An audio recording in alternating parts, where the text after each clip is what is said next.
Dalam dunia bola sepak moden, kita banyak terdedah dengan penyerang yang bukan datang daripada pure number 9 punya position. Aku dah pernah cakap sebelum ni. Contoh paling senang, antara yang paling awal, Cesc Fabregas waktu Spain menang Euro 2012. Lepas tu, ada pula Roberto Firmino waktu main dengan Liverpool, era Klopp dulu. Tapi kalau nak cerita zaman sekarang, ada pula Ousmane Dembele dengan PSG. In the last 3 or 4 seasons, aku rasa peranan pure number 9 ni dalam mana-mana elite team dah mula nampak balik. Erling Haaland ada dengan Manchester City. Lepas tu, bila kau jengah dekat Arsenal pula sekarang, dia memang betul-betul tengah try nak fully utilize apa yang dia boleh dapat lepas dia sign dengan Vitor Gyökeres itu. Yang mana belum tengok video Vitor Gyökeres, pergilah jengah kasih botak yang sebelum ni. Pernah tak korang terfikir, dalam 2 zaman penyerang yang aku sebut tadi, ada satu nama yang kalau nak kira secara prolific, aku rasa dia ni salah seorang all-time great yang aku pernah tengok. Sejak season 2011-2012, dia tak pernah skor kurang daripada 25 gol. Nak maintain form tu bukannya senang. Kau nak kena betul-betul jaga diri kau. Jaga diri tu bukannya benda atas padang je. Kau punya lifestyle, kau punya disiplin waktu tidur, kau punya diet, semua tu ambil kira. Tahun 2020, ramai yang cakap Ballon d'Or tu patut jadi dia punya. Waktu tu kan zaman Covid. Award tu pun tak ada. Bila fikir balik, kita memang kesian kat dia pasal benda ni. Tapi Robert Lewandowski, dia tak ambil pot, still lagi skor gol.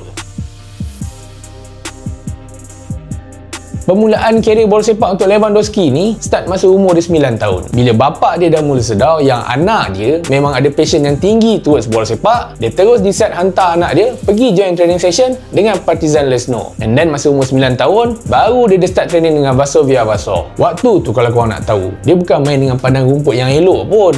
Awal-awal main bola dulu, Lewandowski ni dia punya tempat training tu pun atas padang yang penuh dengan tanah. Senang cakap, rumput pun silap-silap boleh kira. Minat je pasal member tak kisah, enjoy je bola sepak. Lagi satu, sebelum ayah dia hantar dia pergi training bola, sebenarnya Lewandowski ni dah banyak expose dah dengan sukan lain. Tapi disebabkan dia minat and bapak dia pun nampak benda tu, terus dia orang continue untuk gerak dengan bola sepak. Lepas 7 tahun dengan Varsovia, Lewandowski tinggalkan tim tu untuk join satu lagi klub Division 5 dekat Poland. Nama tim tu Delta Warsaw. Dekat Poland, Delta Warsaw ni orang memang kenal as a feeder club untuk Legia Warsaw. So, waktu tu Lewandowski dengan bapak dia memang dapat target dah untuk make sure dapat call up join first team Legia. Tahun 2005 ada benda yang tak best jadi. Sejak kecil, ayah Lewandowski ni memang dah pasang niat nak tengok anak dia untuk main bola sepak dekat area Leszczynkoska, which is ultimate dia Legia Warsaw. Rezeki tak sampai, ayah dia meninggal waktu tahun 2005. Down memang down, tapi Lewandowski tahu yang dia tak boleh sedih all the way and kena tolong family, especially mak dia. Dari situ, dia decide untuk pindah Warsaw and stay dengan kakak dia. Sampai le satu tempoh masa season 2005-2006, ada period yang dia skor 4 gol and terus scout Legia Warsaw nampak kelibat dia ni. Terus dapat kontrak setahun dengan kelab tu. Member memang target nak join first team. Progress pun memang dah betul. Tapi lagi sekali, rezeki terkandas sebab dia injet teruk. Lewandowski memang down teruk waktu tu sebab Legia tak extend kontrak dia. Senang cakap, ajak dia nak join first team untuk giant team dekat Poland, terus lebur. Lagi pedih bila dia nak pergi kat kelab lain, walaupun kelab-kelab kecil kat Poland, kebanyakan tak nak dia. Semua reject sebab dia orang pandang dia ni as a injury prone punya player. Waktu tu sampai tahap mak dia terpaksa datang kat dia balik, tolong dia untuk recover dia punya mental, untuk make sure dia fit balik and then untuk get back dia punya form. Musim panas 2006, Lewandowski finally come back and dapat offer daripada klub Division 3 Zenit Pruszków. Sejak sampai situ, member tak ada toleh lagi dah. Terus perform sampai dia dapat tolong tim tu menang Liga Division 3 Poland lepas dia skor 15 gol. And dalam masa sama juga, dia jadi top scorer untuk season tu. Bawa tim promote pergi second division, Lewandowski lagi sekali meletup jadi top scorer dengan 21 gol. Kira berbaloi lah untuk tim. Sebab sebelum tu, banyak tim yang memang betul-betul was-was nak ambil dia ni. Macam aku cakap tadi,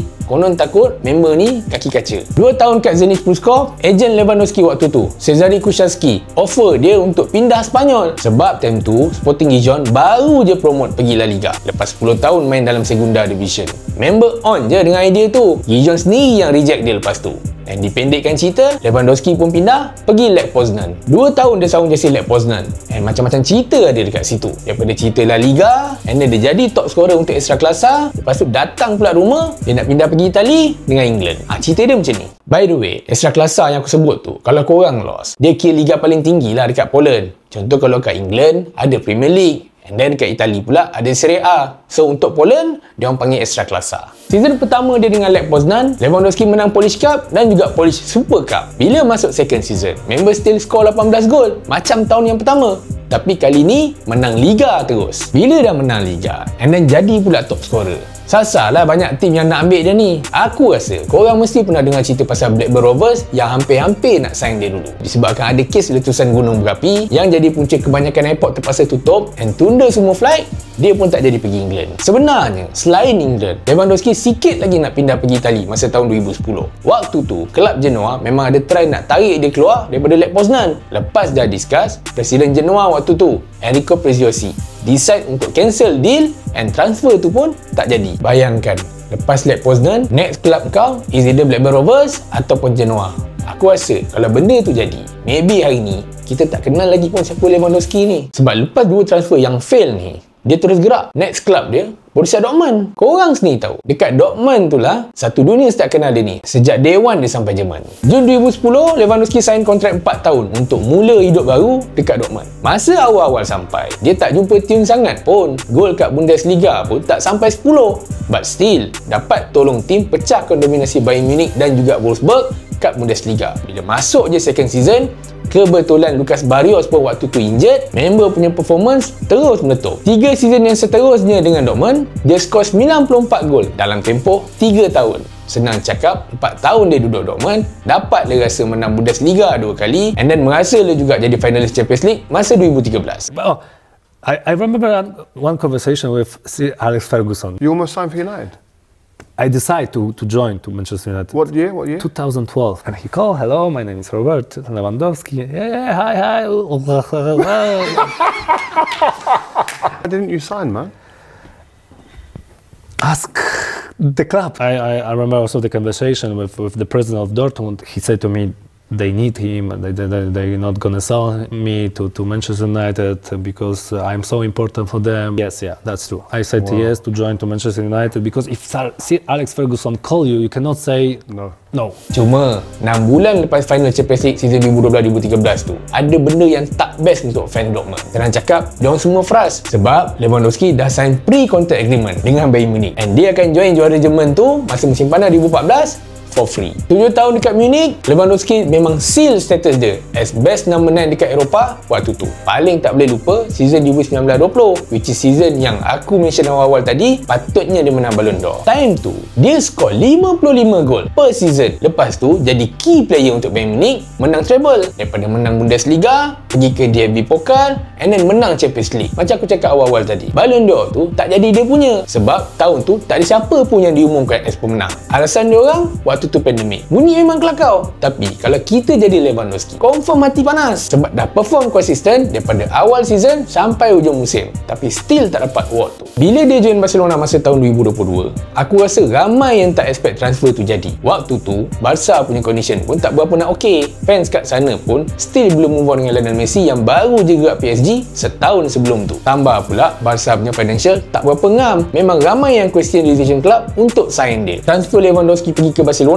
tu sebenarnya salah satu benda yang bijak Barca buat dalam 2-3 tahun yang last ni. Bagi aku berbaloi sebab so far dah menang 2 kali La Liga, termasuk dia juga last season. And then every time kalau kau tengok game Barca sekarang pun, bila Lewandowski tak main, memang betul-betul nampak yang Barcelona ni memang hilang number 9. Yang depan sekali tu tak boleh nak harap. Takkan kau nak harap kat Ferran Torres main number 9? Pening juga. At the same time, takkan kau nak harap Lamine Yamal je. Reza budak tu nanti. Lepas performance yang aku borak pasal Lewandowski daripada awal tadi, apa rahsia dia 14 season? Apa rahsia dia? Tak semua player boleh maintain konsisten every season macam yang Lewandowski buat. Karakter yang kita tengok kat dia hari ni, semua tu datang hasil daripada exposure sejak daripada kecil. Cara dia dibesarkan, family, semua tu main peranan. Tapi bila dah go through dia punya family, benda tu semua make sense. Ayah dia, Krzysztof Lewandowski, dulu bekas atlet judo. Lepas tu, pernah juga jadi professional player untuk Hotnik Warsaw Football Club. Mak dia pula, Iwona Lewandowska, player bola tampar and siap main lagi dalam Liga Persatuan Sukan untuk Akademi Warsaw. Okey, katakanlah tu waktu kecil.